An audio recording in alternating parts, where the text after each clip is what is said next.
welcome to the Innerfire podcast. We're glad you joined us today. I've got my friend Brandi Binkley with me today. She is a Middle Tennessee native and has done a lot of things in life that have been very interesting. She was served in the Navy, was a rescue swimmer at one time in the Navy, got out of the Navy, went to school, got a degree in, what's your degree Exercise physiology. Exercise physiology. After that, she got into doing fitness competitions. Won Miss Fitness Tennessee. Went on and competed nationally with that and placed and did very well. So she knows how to be fit. That's for sure. She has her own business. Has been a personal trainer and a personal fitness business called Physio Fit.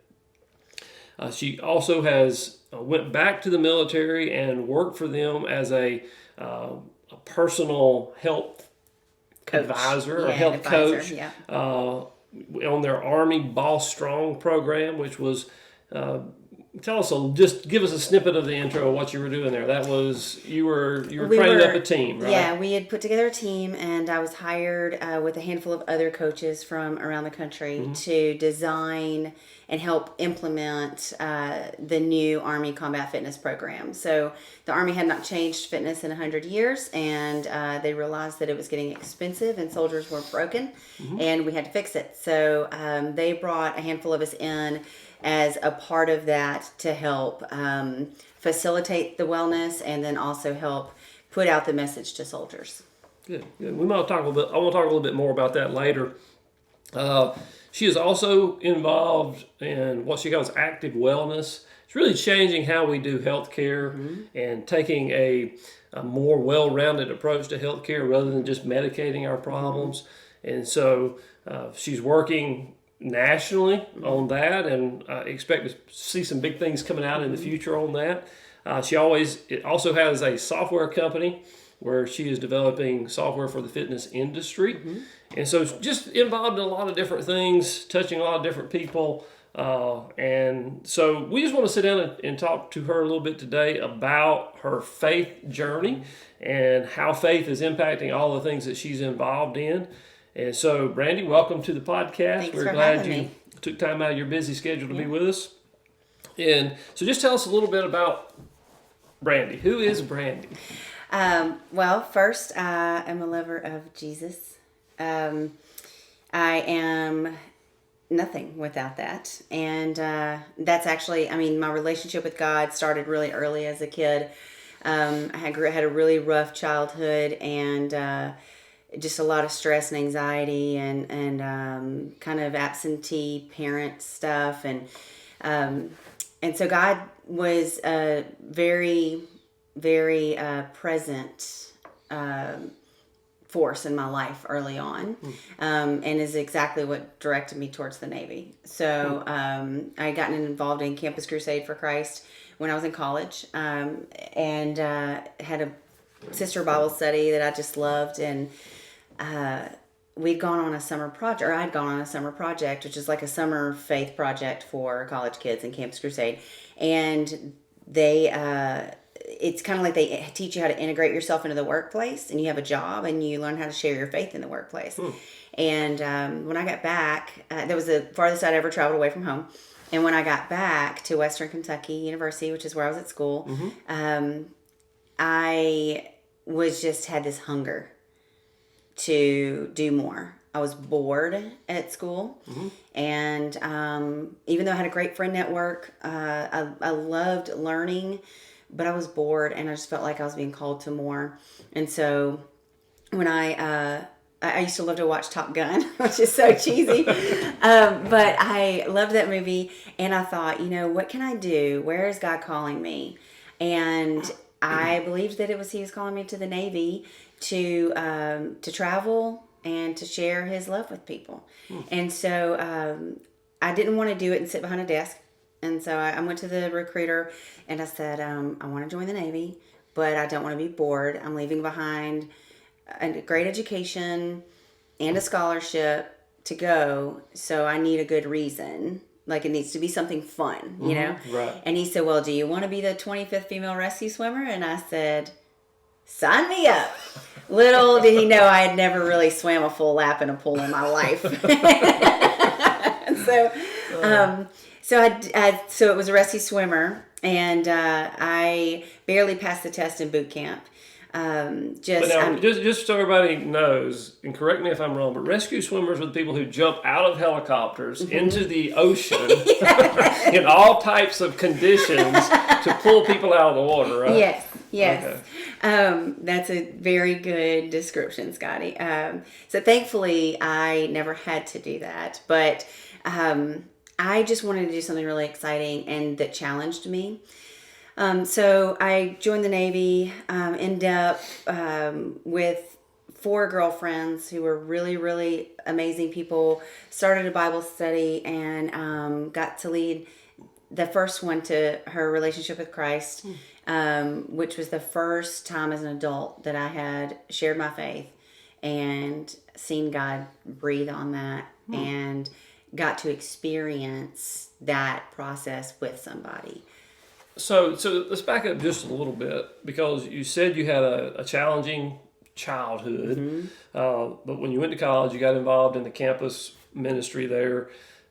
I mean, was there somebody in your life that pointed you to Christ? I mean, how did you get involved in that in college, or was it somebody in your childhood that really pointed you toward Christ and got you, or kind of was the example for you? There were a couple of people. My grandmother, my dad's mom, mostly, loved Jesus. I watched her do quiet times every morning.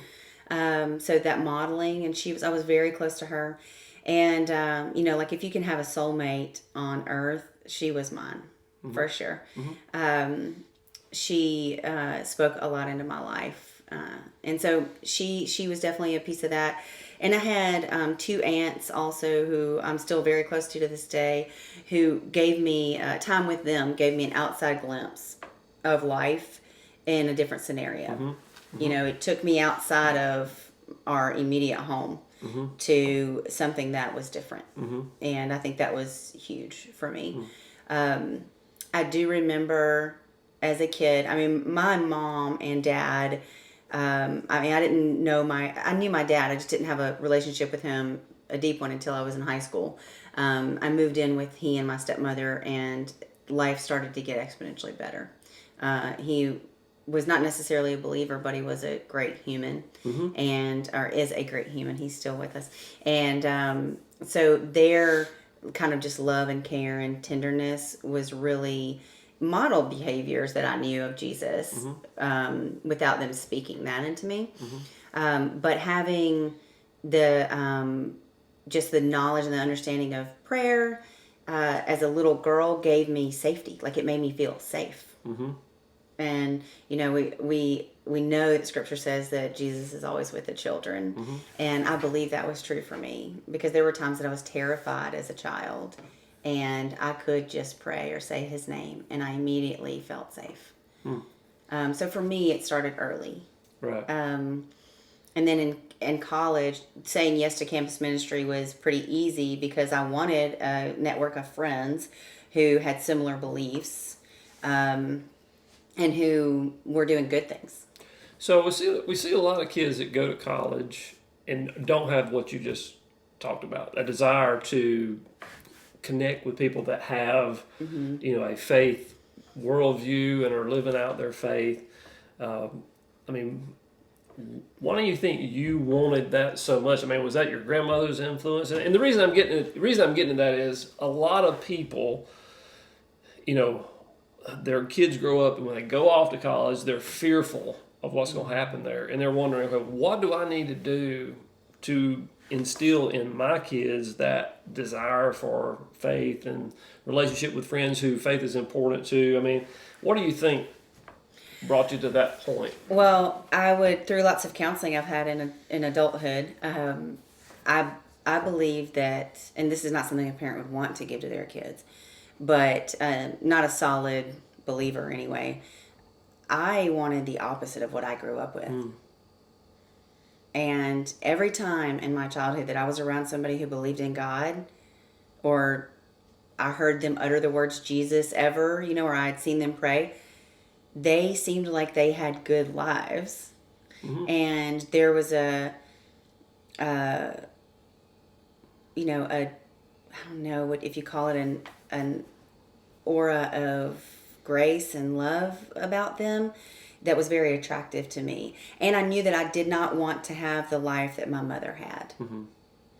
And so that means, you've got to do something different. Right? Or if you don't do something different, then you're going to get the same result. Right.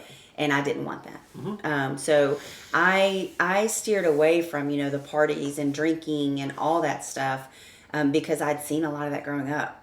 Mm-hmm. And I didn't want anything to do with it. Right. So it's probably not the answer that parents want.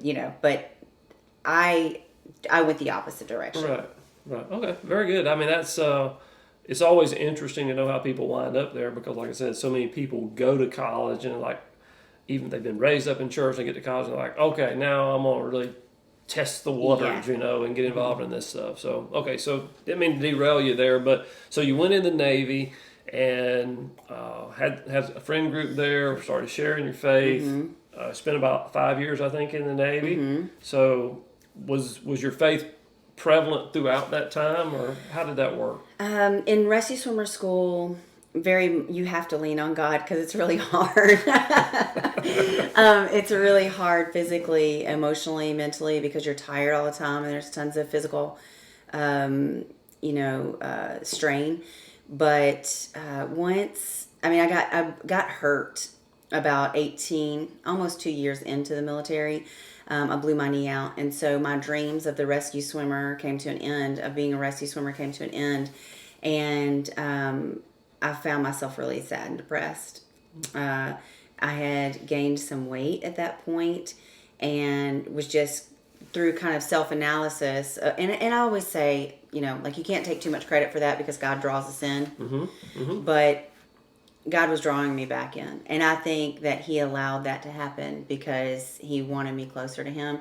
And that rescue swimmer route may have turned very different, right? Like my life would be absolutely very different than it is today. Mm-hmm, for sure. Because I probably would have stayed in the military with that job. And whereas this one led me to a different road, which led me to sharing my faith with people. Mm-hmm. And led me to an F-18 squadron, which was still super exciting. Oh, yeah. Who can't be excited about watching jets take off and being a part of that process? Right. And the people I met there were incredible. And I just see God's hand all over that because I never would have met the incredible humans that I did or gotten to share love with people that I did. Even my supervisor in the Navy, he and I still keep in touch. Mm. And just journeying with him and his wife through their family, like seeing their kids be born, it's just, those are relationships that I wouldn't have gotten otherwise. So when I think of the Navy, faith is not generally something I think about. Rightfully so.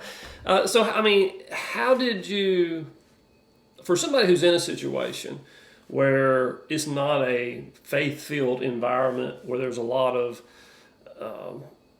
stuff going on that wouldn't necessarily line up with the biblical approach to mm-hmm. life, what would you tell somebody about maintaining their own faith in those circumstances and being kind of a light in the darkness, since you've kind of been there and done that? Well, I think that's the easiest place to be a light. When you're around people who are all light, you got to work even harder to shine bright, right? Right. But when you're around people who don't realize that they always live in the darkness, it's pretty easy to share the love of God because that consistency, they see something in you, mm-hmm. That they might not see or that they want to see in themselves, mm-hmm. But that they don't see in other people around them. I remember the first time you saying that. I remember the first time my heart was so sad and broken. One of the men that I really looked up to in my unit, we'd gone on my first deployment with this unit to Key West, which is party central. It's like New Orleans light. Mm-hmm. And one of the reasons I'm still close to my supervisor in the Navy because he wasn't one of those men, but he was just loved his wife and a stand-up guy. But one of the men that I worked for was just being, not towards me, but there were some inappropriate things going on when everybody was out to dinner. And it made me really sad. And I remember thinking, there's like so many ways that this could go sideways if I'm not really careful. Right? And at the time, it wasn't like my relationship with God is now, where I can go, I know that I have to be super connected 24/7, right? But I was connected enough that I could really, I didn't know it was the Spirit speaking to me, but at the time, now I do. But I could be connected enough that I would still allow God to guide me in a better direction. Yeah, because what you see, what I have seen over my life is too many times people go into situations like that and they have some element of faith in their life, but they get sucked in to the darkness. I think it's just important that people understand that you don't have to do that. Yeah. You don't have to be sucked in, but you're going to have to be intentional to not get sucked in and depend on the Spirit. Oh yeah, for sure. I think for me, some of it was just making good moral decisions, right? Like my dad had a long conversation with me before I left and just said, and again, not being a big believer or anything, he's just said, when you check in, you have your orders, which is your directions, your orders to go to that base, and you have a Bible. Find the biggest one you can and carry it in there with your arms, because he knew what I was walking into. He was in the Navy. And so I actually did that, and I don't know that I think it deterred people, and there were still guys who tested the waters, but I just had to draw a super hard boundary line, and that was not just only to protect myself, but to protect them too. But I wanted to, again, kind of subconsciously thinking back to my childhood, I didn't want to repeat the mistakes that my mother had made. And so I knew that it meant that you didn't date anybody you worked with at all, because that just opens up too many windows. And that you didn't drink with the people you worked with. And so I just had hard boundaries for myself. That's good. I think that's good. I think that's good for people to hear, because I do think, that's part of why we're doing this, is to help people understand, how do they function in those situations, because life puts us in those situations from time to time. And so we want people to be able to live out their faith in a real and authentic way. And hopefully, hearing your story will give them some guidance in that. So let's move it on forward. Can I make a point real quick? Because I think it's important. I wasn't perfect during that time. None of us are. But the imperfection I learned was an opportunity to learn God's forgiveness for me. Because it's like we're all going to make mistakes. And it doesn't mean that we aren't just as deeply loved as we were before. And I think that the world would try to tell us that. And there are people who would try to tell you that. Now, thankfully, what the mistakes I made were not so deep, right, that it tarnished my reputation or any of that stuff. But there were still decisions that I'm not proud of, but that God used to pull me even closer. Right. So just full disclaimer there. Yeah, thankfully, I think many of us have been in places that we wish we hadn't been, or done things we wish we hadn't done, but hopefully the Spirit of God protects us from really hurtful things and long-lasting scars that are difficult to overcome. So, so from the Navy, you spent about 5 years there. What did you do when you got out of the Navy? I went back to school, and it was in Louisiana. I was stationed there, and so I had been married. And did you know that? I didn't know that. Yeah, I was married for a short time, and it was a very unhealthy relationship, and God pulled me out of there real quick. And I wasn't able to myself. And so the way that he provided there and pulled me back to Tennessee was really miraculous, to be quite honest. And so yeah, I was down there though for school. I stayed for a little while for school and then came back home to start my business. So I graduated undergrad at McNeese in Lake Charles, Louisiana. And then, and thankfully had no children or anything. And then started grad school distance learning through LSU. So, and exercise physiology. Right. So, is that when you got into the fitness competition? Was when you were in college or after college? Or? Well, I was really interested in it in the Navy, but I didn't have a lot of time because we were working a lot. I actually ended up doing my first competition in the Navy in New Orleans. It was a fitness competition, and I think I placed like 4th or 5th. But I had set a goal to do it. Like I wanted to just set the goal to do it, and so I did. And then it was when I moved back home after school. I was still in graduate school, but distance learning. It was here in Nashville that my mentor from Louisiana called me, and she said, and she was a former bodybuilder herself, and she said, "Hey, what are you doing?" And she knew, I keep backtracking here, she knew the relationship with the guy I had been married to, and she was very in tune with all that. And she said, "Hey, I want to challenge you to do something for yourself." And I said, "Okay." And she said, "I want you to do a competition."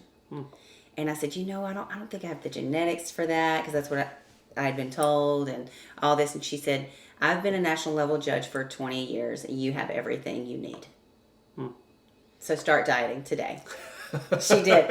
And then she said, "Get on it, and I will come see you about 6 weeks out, and then I'll be there for the show." And so she came to Tennessee to support me through that, and that's the one I won the show. And where God's hand was and all that was just to show me that nothing was impossible. And there's an interesting thing. It's one of the things I love about exercise physiology and health that happens to us spiritually when we're physically at our peak. Well, I definitely want to talk to you because you are the most qualified person I know to talk about the interaction between spiritual health and physical health and how we take care of our bodies. I know you're very passionate about this. So talk to us just a little bit about that before we go on with the rest of your story, about how our fitness and how we care for our physical bodies impacts us spiritually. Well, I believe that when we're not taking care of ourselves, and because I've experienced it personally, but I've also watched people over the years through my business and through just personal relationships, this happened to them too. When we're not at our physical best, when we've got 10, 15, 20, 30, 40, 50 pounds in the way, it creates a barrier, not like sin might, but there's a barrier spiritually because we start to feel not good about ourselves. And so that insecurity starts to take place. And I believe that it is Satan's breeding ground for more and more things. And again, using our own insecurities, right? It's one of the things that even for myself, I realized that when I'm not moving and eating well, I feel disconnected. If you think about like the body is the one thing God has given us complete trust over. It's true. Everything else is His, right? Our kids are His, our jobs are His, our home, everything is His. This is too, but this is the thing He's trusted us with. And nobody can affect your physical body without your permission. So you eating bad food, not choosing not to take care of yourself, all those things get in the way of the primal performance that the body was put here for. And I think that causes spiritual misalignment. So I've seen people, I'll give you a quick example. It is very common, it has been very common. I just shut my gym down, but I owned a gym in Nashville for 9 years and have been doing health and fitness forever. And I've never seen a week or even a couple of days pass by without someone becoming emotional in a workout. because when we move, that stuff starts to stir up our things that we try to squish down and pretend like they don't exist because they make us imperfect. Starts to stir up. And I think that's the reason people don't work out. Because you have to deal with it when you start moving. You can't, the subconscious cannot suppress emotion and spirit when you're in motion. The physical body can't do both at the same time. So if you're really working hard, it kind of gives a release to those other things that then bubble up, and you have to deal with them. Yeah. So if you don't ever get that physical release, it helps keep them pushed down. Yes. Very interesting. I haven't heard that, and I haven't heard you say that. But in our family, we've talked about the connection with health and fitness with spiritual things. A lot of our discussions have been around, the discipline aspect of it. The Bible has some specific things to say about gluttony and things like that, and we tend to just gloss over those commands. When I've been in church all my life, and I see a lot of people that are unhealthy in the church, and so I wish we could get people to make that connection. I mean, how do we get people to make that connection, you think? I mean, is it just education? We have to talk about it. Yeah. And we have to, I think people don't want to talk about it because they don't want to hurt people's feelings. But the reality is the church is suffering because we're not talking about it. And you think if you had a church that was as committed as CrossFitters are, oh my goodness, they'd be unstoppable. Right? And they were as fit. Could you imagine? Have plenty of energy to do something. Yes. And that's the other thing is it changes your energy. It changes your mindset. The physical piece is so powerful. It's so powerful. And I sometimes think that people don't want to go there because they are almost scared of what they're capable of. Well, I have viewed it, if we try to diet and exercise and make a habit of that, me personally, I have found that I am much more addicted to food than I want to admit, right? Especially for me, sweets, sugar, I want my ice cream, I want my sugar fix, and on some level, we feel like we deserve those things somehow. It's a treat. Yeah, and in our church world and in our world in general, if we have a get together, if we have a party, it always circulates around food, it seems. And so I think we're going to have to change some of those things. And the Bible's pretty clear about denying ourselves, but we don't sometimes lump food into that. Well, I think that food in the church has replaced, it's no different than alcohol. It's not. But we don't have potlucks at church on Sunday and booze it up, right? Like, my goodness, no, we'd never do that. But we will absolutely go back for that second helping and another piece of pecan pie, right? And it's no different. It's the same implications on the body. I think that if we start talking about it and we start talking about the importance of being healthy, because the world also, though, has done a lot of disservice to being healthy by, ads and various things that make it almost seem unattainable, right? Like that you have to do that. By the way, that was not a plug for CrossFit earlier, but that you have to do something over the top like that, or that you can't just, we've not been sold that going for a walk is good. Right.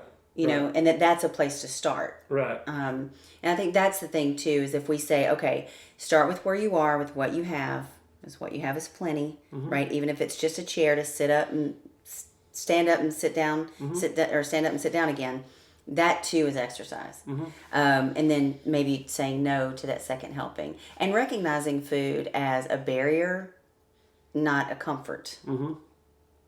Right. I think it's a barrier to actually being our best self rather than a comfort when we're not our best self. Yes. Yes. you and I are in C12 together, so we see each other once a month and talk business and ministry and those kind of things, and maybe we'll talk about that some in a bit. But when we do get together, we joke a lot about food, and we joke a lot about you keeping us in line since you're the fitness expert. Do you think we are too flippant about it? I mean, are we giving ourselves a pass when we do that? Should we take it more seriously? Well, with respect to the C12 table, I'll say that I think we do. It's fun to joke about it, right? But in a little bit of sarcasm is a little bit of truth. Mm-hmm. For sure. And so when people are sarcastic about it, that tells you that they're kind of like, ha ha, is this okay? Are you going to judge me for this? Right? Mm-hmm. And there's zero judgment. Would not judge y'all for whatever you do, as I would hope you wouldn't be. As I would hope you wouldn't be either. But I think we are flippant about it. Mm-hmm. And I think that the more intentional we are, the better our families are, the better, our service for the kingdom is. I mean, it touches everything. Mm-hmm. Food, we cannot go through life without food. Right. And God designed the body for fuel. Mm-hmm. And so I always think about it like this. If you buy a really nice, expensive car, you would never put junky gas in it. Mm-hmm. Mm-hmm. Because you want used oil. And, get the cheapest thing off the shelf and throw it in there. It. So why do we do that with our bodies? Mm-hmm. It's interesting. You saying that makes me think of something that might be helpful to people who listen to the podcast about when they're eating. I've been trying to do this too because when I turned 40, which was 2 years ago, I started realizing that keeping weight off was even harder. It's gotten harder and harder as I've gotten older. Mm-hmm. And if I'm not aware of that and in tune to it, then it's not going to get better, right? Mm-hmm. So I have to be present and pay attention. And so I'm working on the now, like the being in the now. Mm-hmm. Mm-hmm. Not living like now is the only time always because we have to plan and all those things, but being present.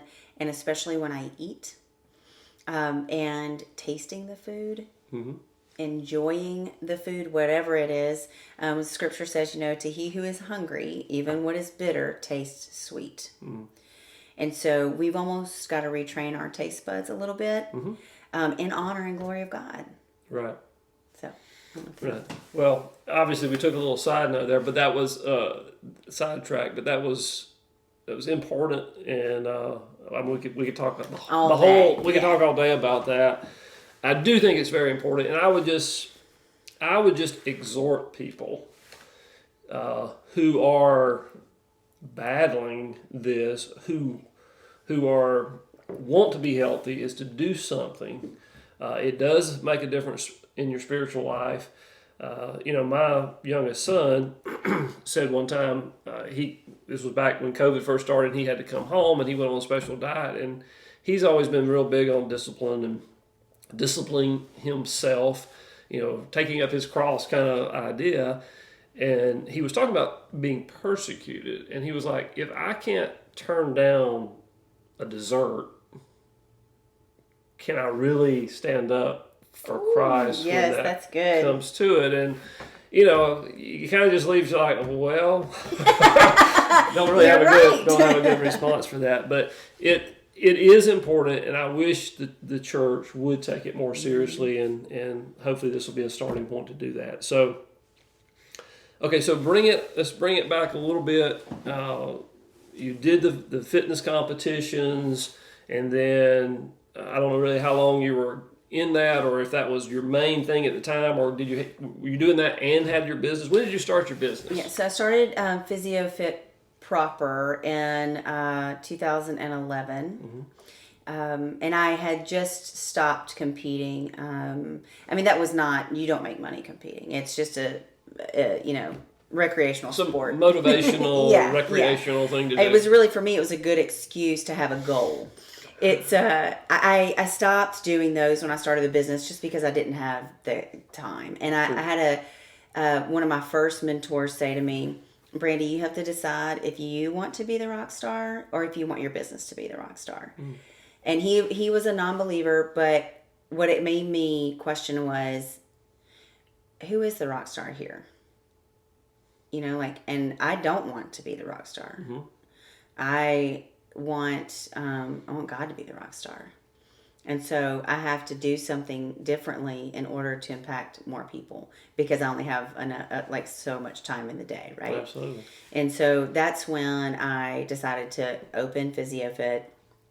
That way I could hire coaches, mentor them, and then have, expand our growth and go from having, 20 clients myself to having several hundred clients. Mm-hmm. So that's what I did over the last 9 years.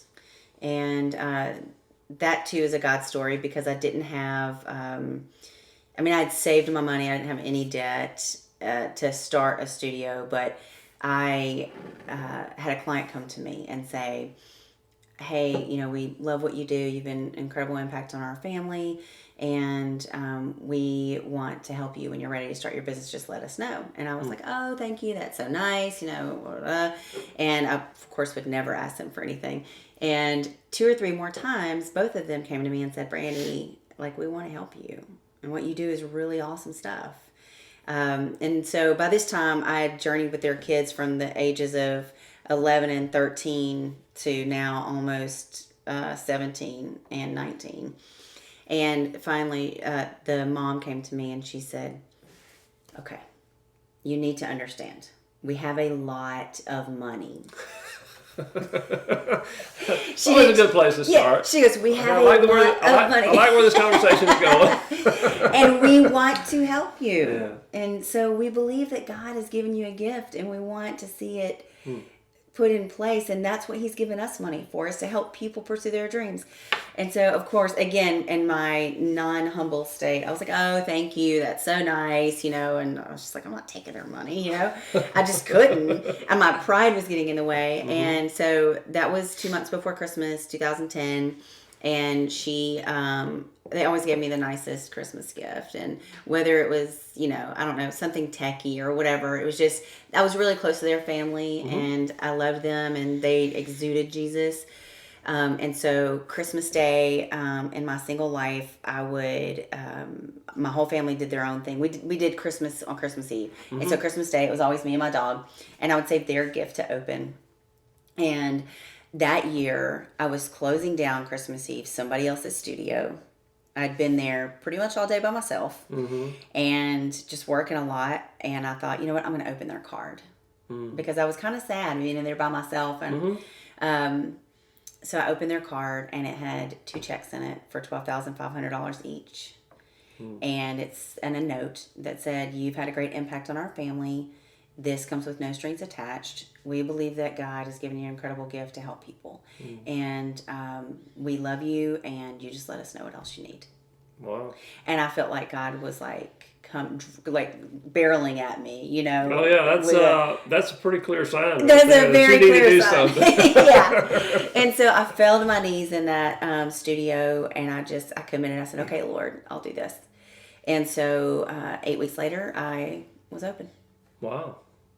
And that's how it started. That is a God story. Isn't it? Right there, I know. And they're incredible humans. And their daughter ended up interning for me. She studied exercise science and loves, fitness and stuff now. And so, yeah, they've had an incredible impact on my life. Well, in your fitness business, I know you have had a lot of clients. How have you been able to impact not just their physical health, but their spiritual well-being through what you do with their physical? I know people don't come to you saying, I need a spiritual tune-up. They never come to you. They come to you saying, I need some help to get in shape or lose weight or whatever the case may be. Have you been able to help them spiritually through that, or kind of give us some insight on how that works? Oh, yeah. We've had, there's lots of stories of God's love showing up.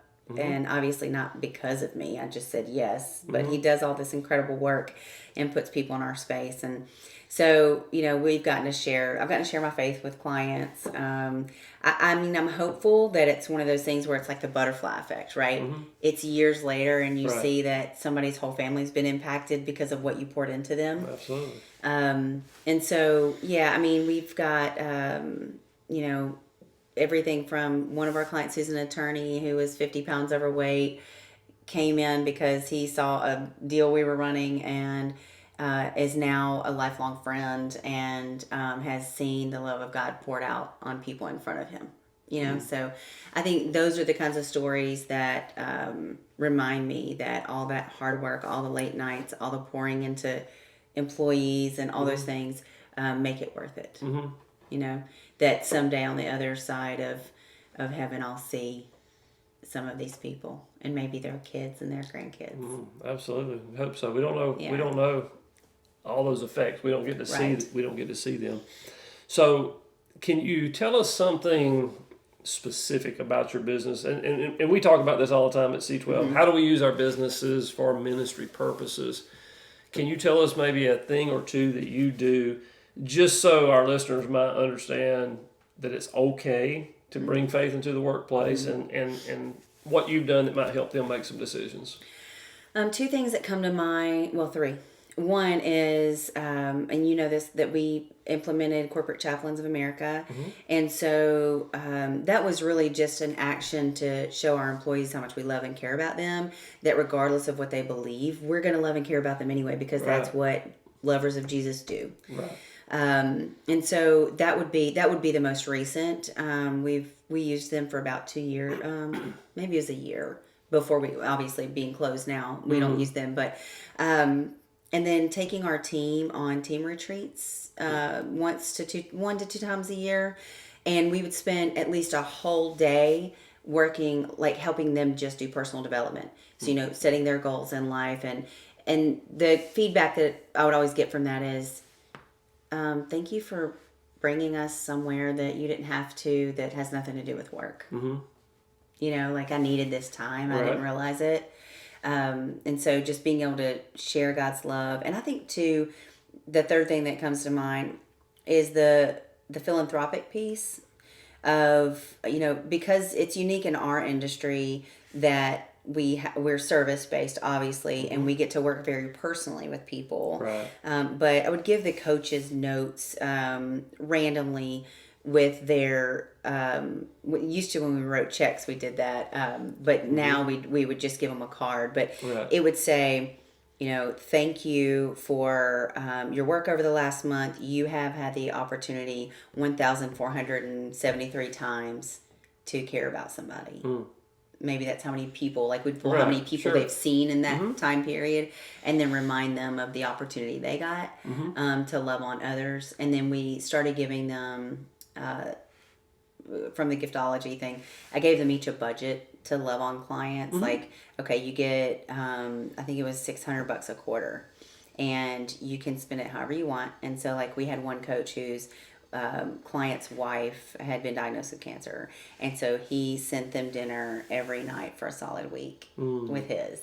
And then we had another one whose husband lost his wedding ring. We ordered another wedding ring for them. So just things like that, and then making sure that we sign cards saying blessings, or with God's love, or whatever, things like that. I think for me, my ministry's always been more so poured out through trying to live by example and wanting them to see something in me that they want. Right. Like she's got something and I want it. Right, exactly. So, that's the way we should all live, right? Yeah. So, have you ever gotten pushback in the workplace from being too spiritual, or promoting spiritual things? Well, the first thing that comes to mind is we had like these wood engraved ornaments made for people 2 years ago. And in fact, one of our coaches had a side business on Etsy, and so we had him design them, and we put their name on it and put Merry Christmas, love the physio team. And we were at our team retreat, actually, when we were kind of planning all this out. And one of the coaches said, well, shouldn't we put Happy Holidays? And my director of training goes, don't even try. Don't even try. She's not going to go for that. And he was not a believer, but and I said, he's right. I'm not going to go for that. Right. I'm not going to directly offend somebody, but I'm not going to compromise what I believe. And this is God's business, not ours. And I think it dishonors him if we say it's not Merry Christmas. Right. All of us are taking the 25th off because of Christmas. Right. I don't think anybody started a happy holidays tradition years and years ago, and we can go into that, but you get it. That's good. That's good. So let's talk a little bit about C12. This is not a C12 promotion, but for me personally, it has had a big impact because of the accountability and the mentorship element of it. How have those things impacted you? And the reason I'm asking that is we really feel strong about people having a mentor or having somebody they can talk to. Can you speak to that aspect or anything else in C12 you feel like has really impacted you?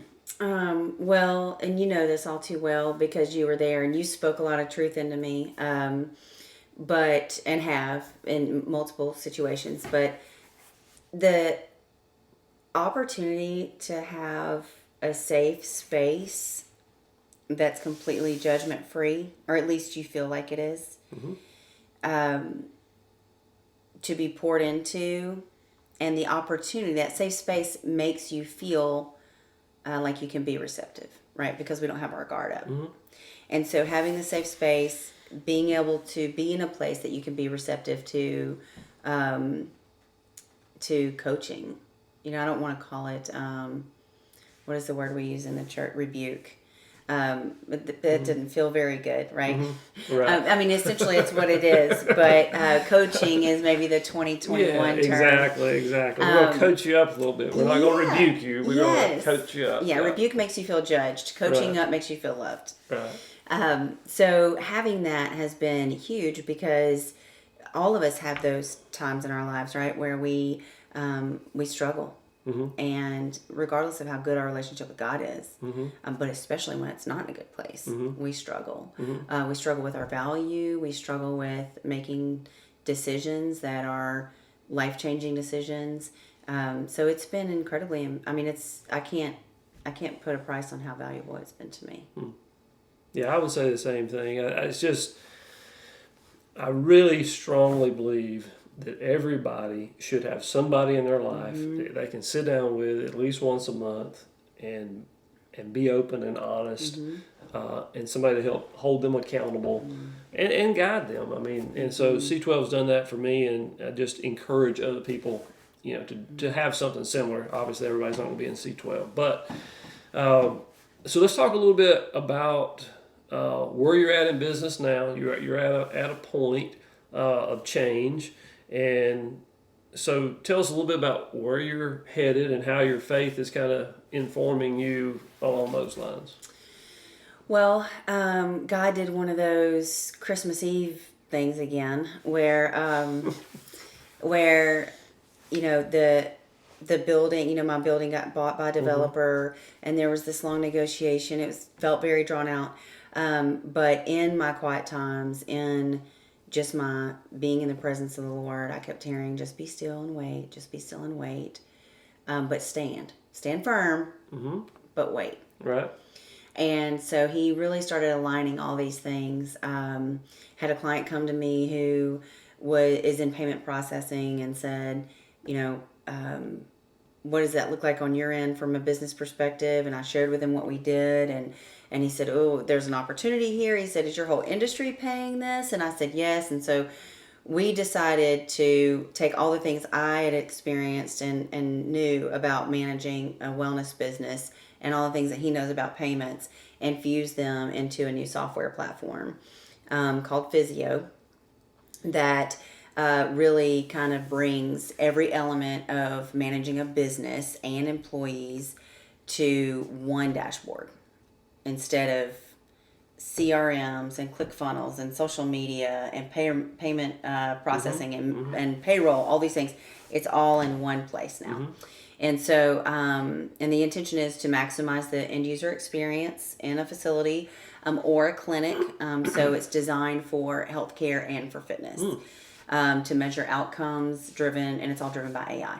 So that happened. And the building got bought. We came to an agreement on that.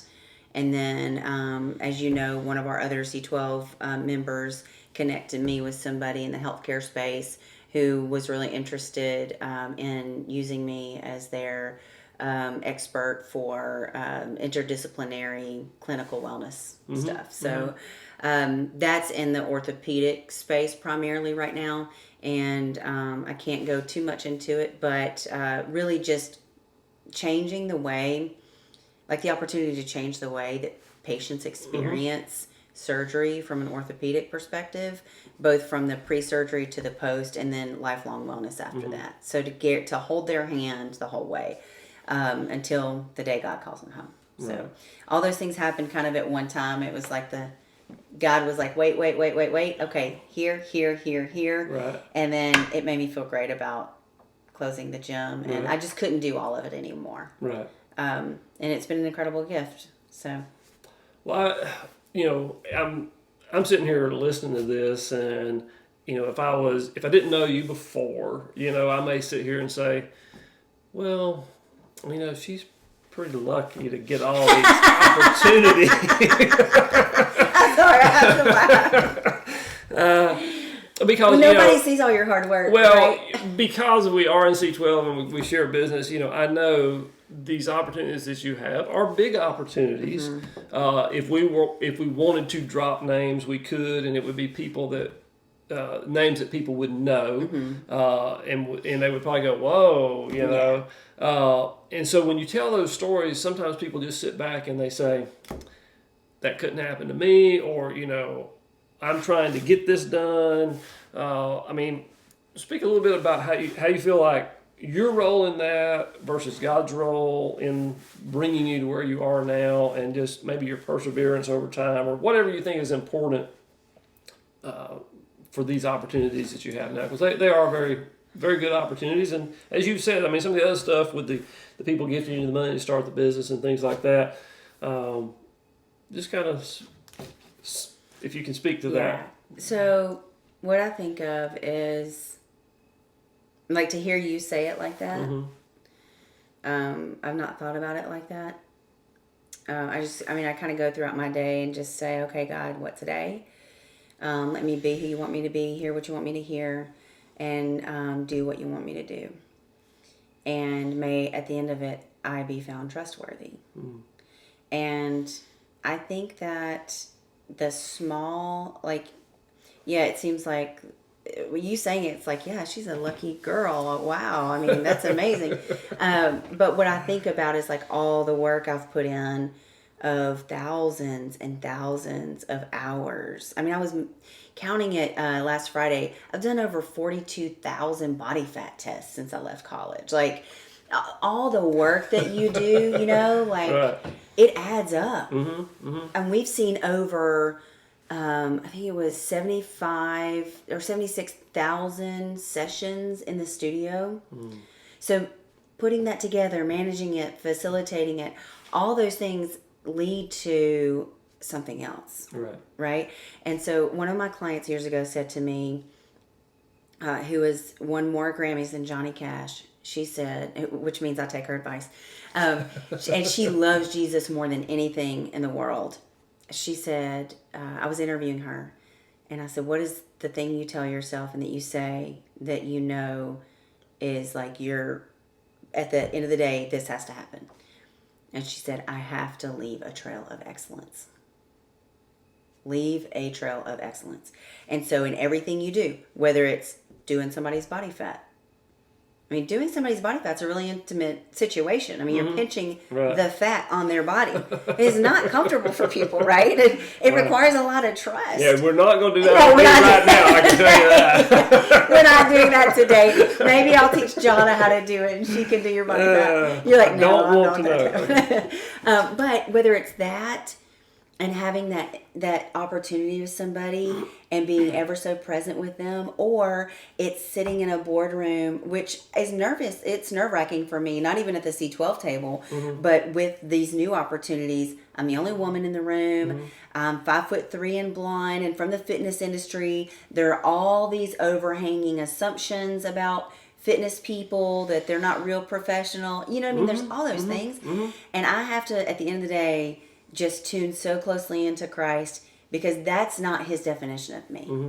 And I have to, as I sit in that seat, remember that I'm a daughter of the King, and I'm only here to do His work. Mm.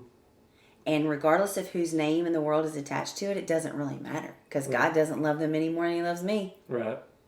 Right? Like, absolutely. So if I'm there, you saying that, because they are big opportunities.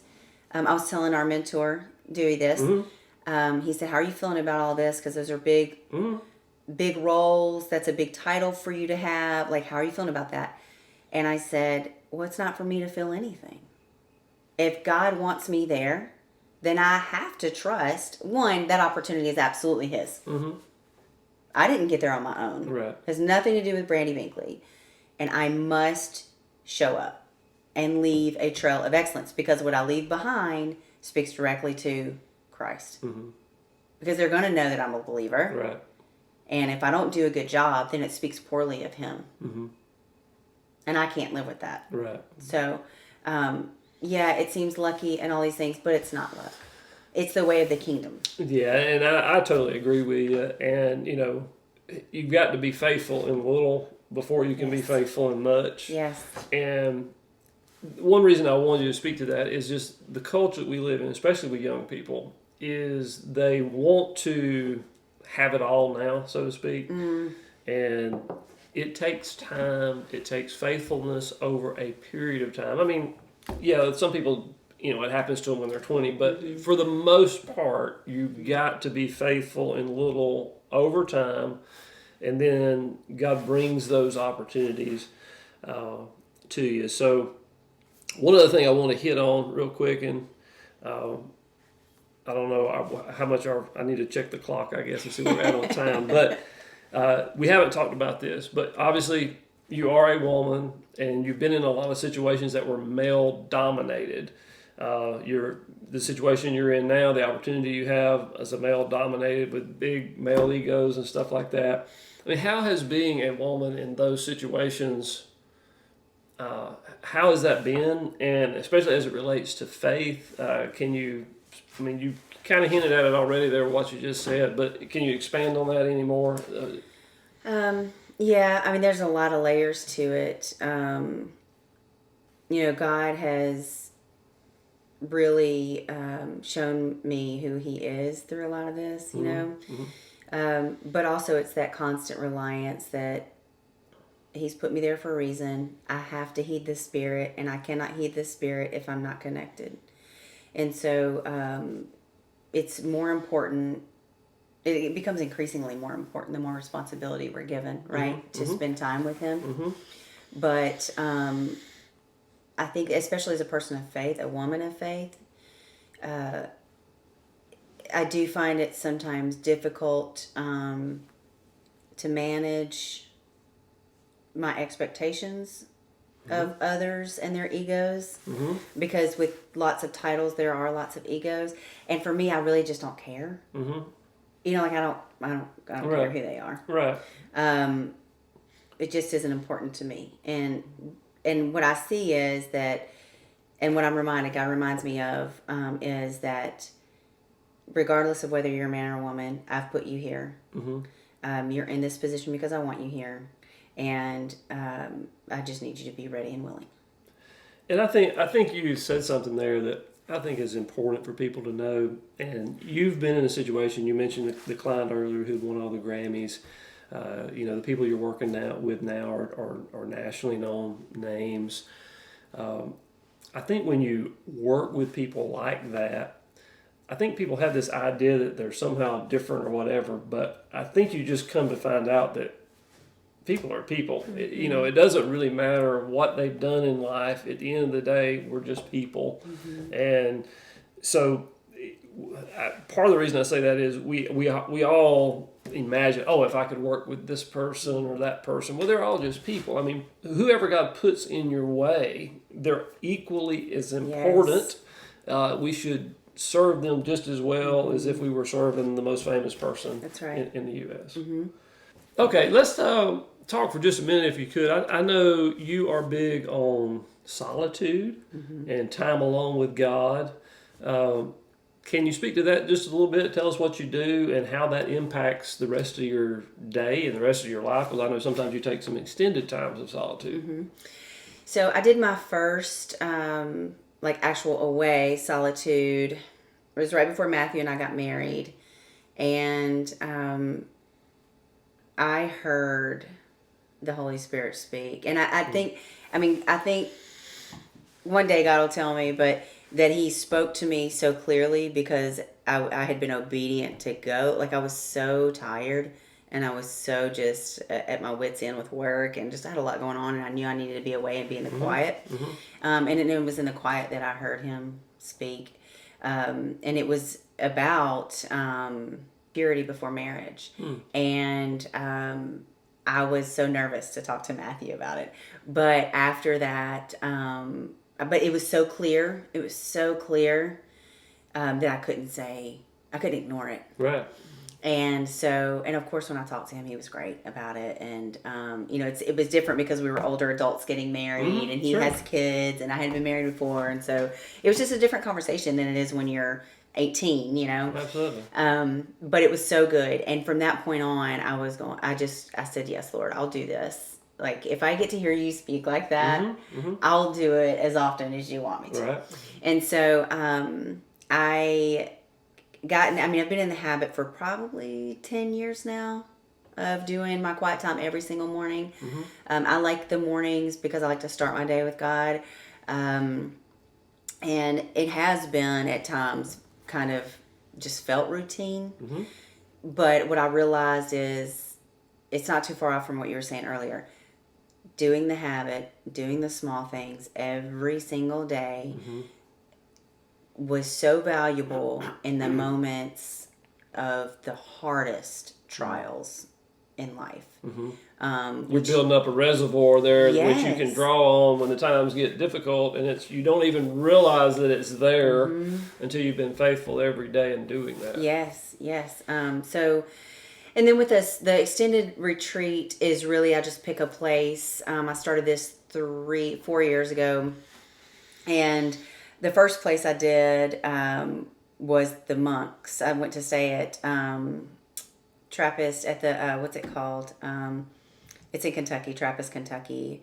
It's where, it's the famous home of Thomas Merton. Okay. And so it's a silent monastery.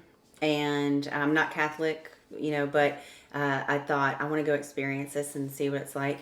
And it was really amazing. The monks harvest all their own food and they prep the food. And it's just really, really cool. And again, it's silent. So there are other people there.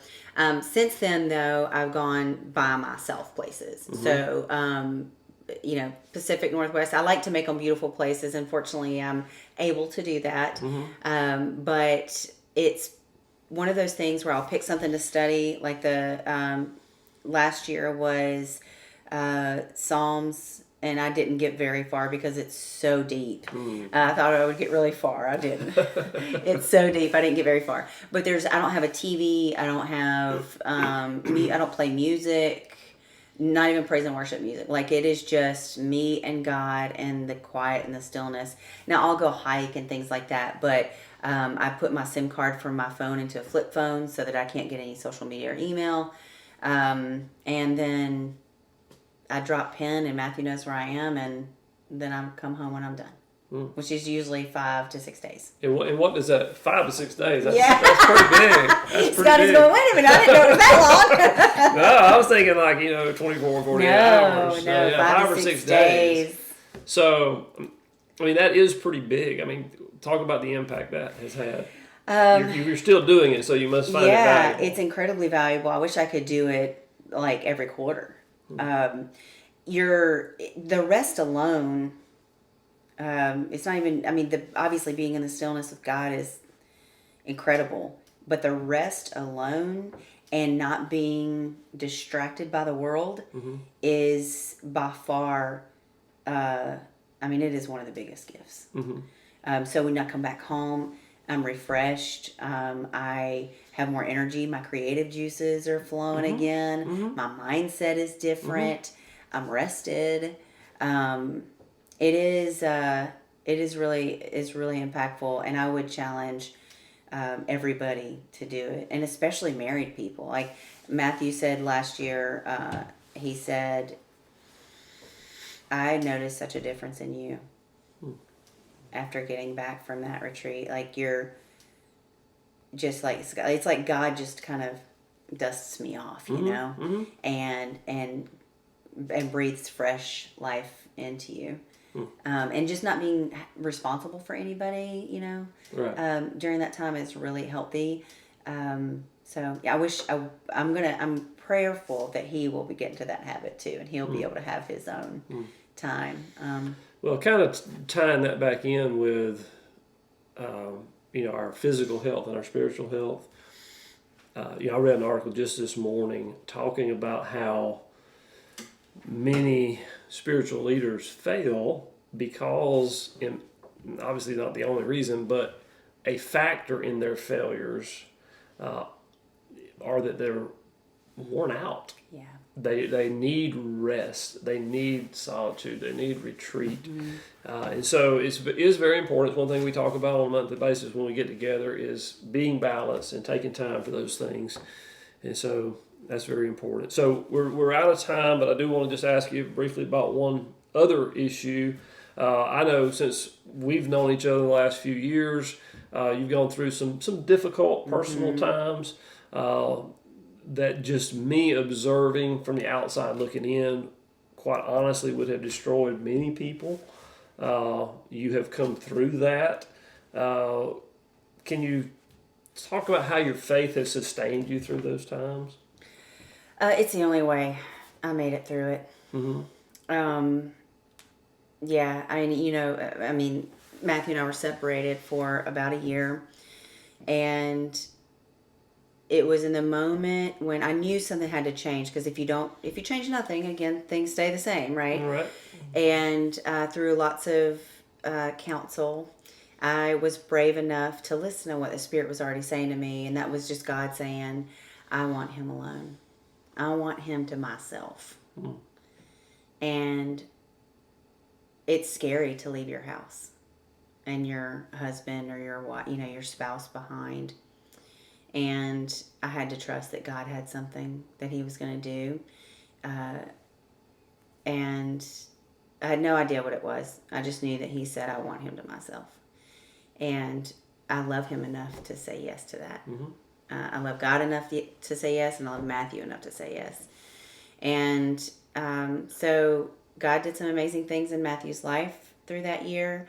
And now in our marriage, which has been restored, and you've kind of gotten to have a side seat to that. Absolutely. It's been absolutely amazing to watch. It's been a miracle. But he's also restored just from us saying yes. Like I think if we could drive that point home, it's like when we say yes to God, or I'll wait, or whatever it is that the Spirit is telling you to listen to, obedience carries so much glory and so much beauty in it. That and the kind that we could never create on our own. I mean, I've seen my stepchildren, I have 2 stepkids, and their mom, I've seen God restore the relationship in a healthy, balanced, co-parenting way between her and my husband Matthew, which has been amazing. The children have gotten to see their mom walk through forgiveness, and their dad too, and see Christ's love along the way, and in ways that it's only God. We as humans are not capable of that kind of love. We're just not. Right. Yeah. And I would just say, having watched you certainly are to be commended for your obedience and your faithfulness. And I've just seen the impact that it's had on the people around you. And so, I just appreciate your faithfulness and your obedience in that, and the example that you have laid out for those around you. And so I'm thankful God has blessed you with that, with restoration, and that things are moving in the right direction. And just pray for many years of continuance in that. Well, I appreciate you sitting down and talking with us. I think it has been very informative and very helpful, and maybe it's somewhere down the road we'll get together and talk about just physical and spiritual health together. Yeah. I'd love to do that sometime. So thanks for joining us. Thanks for having me. Absolutely. And if you're listening to the podcast, We just encourage you to subscribe to our podcast. Give us a 5-star review if you've enjoyed it.